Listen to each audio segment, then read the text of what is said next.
Kaunti ma Isiolo gi aluora mare okwa mondo omi obed akicha kinde magirito jamni magi kata kinde magitawo mwandu mowuok kuom jamni kaka ring'o gi chak kaluore gi muoch mar tuo mong'ere kaka Rift Valley fever.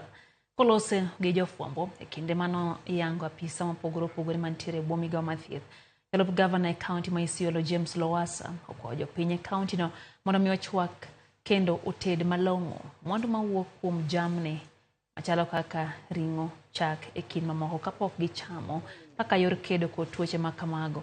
Ring jamni mosepim e kor gwenge mopogore opogore e kaunti ma Isiolo osenyiso ranyisi mar tuo mar Rift Valley fever mosebedo ka kelo tho mag jamni mapok onyuol kaachiel gi kelo medruok mag suna. Kuambia wananchi kwamba watahadhari, ukiona mnyama ameafya mimba usienda kushika hizo bila kuvaa vitu kama gloves, kwa sababu hizo viini zinaenea wakati unakuja in contact na hiyo abortus. So tukitumia hiyo njia, unaona tumezuia wanadamu kufa.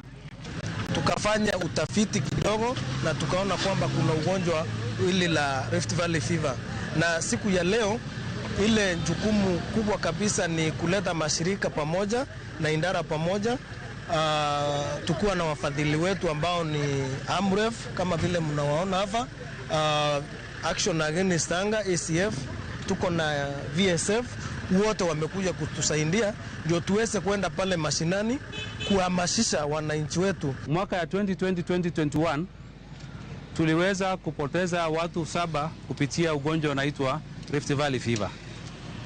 Lakini kwa wakati hiyo kutumia idara ya afya pamoja na veterinary tuliweza kuhakikisha kuwa haijaenea.